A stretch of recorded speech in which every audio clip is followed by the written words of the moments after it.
એકદમ પોચા રૂ જેવા જાળીદાર અને ઇન્સ્ટન્ટ એવા ઢોકળાની રેસિપી આપણે જોઈશું. તો 1 કપ ચોખાનો લોટ, અડધો કપ જેટલો રવો અને 1 કપ જેટલું દહીં નાખી સારી રીતે મિક્સ કરીશું. આની સાથે આપણે 1 કપ જેટલું પાણી એડ કરી બધું સારી રીતે મિક્સ કરી લઈશું. આ ઢોકળા એકદમ ઇન્સ્ટન્ટ બને છે, તો સવારે બ્રેકફાસ્ટ બનાવવામાં લેટ થઈ ગયું હોય તો ફટાફટ આ ઢોકળા બનાવી શકાય. દાળ ચોખા પલાળવાની કશી ઝંઝટ રહેતી નથી. ચોખાના એકદમ સરસ એવા ઢોકળા બને છે. હવે આપણે આને 10 મિનિટ સુધી રેસ્ટ આપી દીધો છે. જો તમારી પાસે દહીં અવેલેબલ ના હોય તો ખાટી છાશનો પણ ઉપયોગ કરી શકાય. હવે 10 મિનિટ પછી આપણે આમાં સ્વાદ અનુસાર મીઠું નાખી બેટરને એકદમ સારી રીતે મિક્સ કરી લઈશું. અને જ્યારે ઢોકળા બનાવવાના હોય ત્યારે હંમેશા થોડું થોડું બેટર જ લેવાનું હોય છે.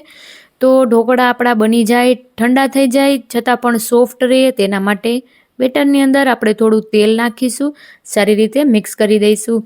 જો તમે ચેનલ પર નવા હોય અને હજુ સુધી ચેનલને સબસ્ક્રાઈબ ના કરી હોય તો પ્લીઝ ચેનલને સબસ્ક્રાઈબ કરી લેજો આ અવનવા વિડીયોઝ જોવા માટે.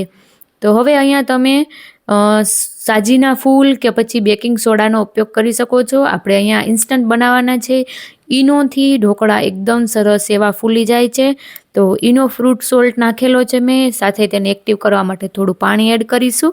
હવે ગ્રીસ કરેલી ઢોકળાની ટ્રેની અંદર આપણે આ ઢોકળાનું બેટર એડ કરીશું. તેની સાથે કાળા મરી, કાશ્મીરી લાલ મરચું અને થોડા ધાણા ભાજી સુધારેલા એડ કરીશું. અને 10 થી 15 મિનિટની અંદર તમારા ગેસની ફ્લેમ કેટલી હાઈ છે તેના ઉપર આધાર રાખે છે. તો ફટાફટ આ ઢોકળા બની જાય છે. તેને એકદમ ઠંડા કરી લઈશું અને તેને આવી રીતે કટ કરી લઈશું. તો તમે જોઈ શકો છો એકદમ ઇન્સ્ટન્ટ સરસ એવા પોચા રૂ જેવા ઢોકળા બનીને તૈયાર થઈ ગયા છે. હું તમને એક પીસ કટ કરીને બતાવું. તો અહીંયા પર તમે જોઈ શકો છો કે એકદમ પોચા એવા, તમે જાડી જુઓ તો એકદમ સરસ એવી પડે છે. લાગે છે ને કે આગલા દિવસે આપણે આથો મૂકેલો હોય અને પછી જે જાડી પડી હોય એના જેવા જ ઢોકળા. તમે ઈચ્છો તો આ ઢોકળાની ઉપર વઘાર એડ કરી શકો છો. હું અહીં એમનેમ જ રાખીશ કારણ કે એમનેમ પણ આ ઢોકળા એકદમ સરસ લાગે છે. આપણે ઓલરેડી આની ઉપર ચટણી અને જે ધાણા ભાજી છે તે એડ કરી દીધેલા છે. તમે જોઈ શકો છો કેટલા સોફ્ટ અને સ્પોન્જી ઢોકળા બનીને તૈયાર થયા છે. તો કેવી લાગી રેસિપી મને કોમેન્ટમાં જરૂર જણાવજો.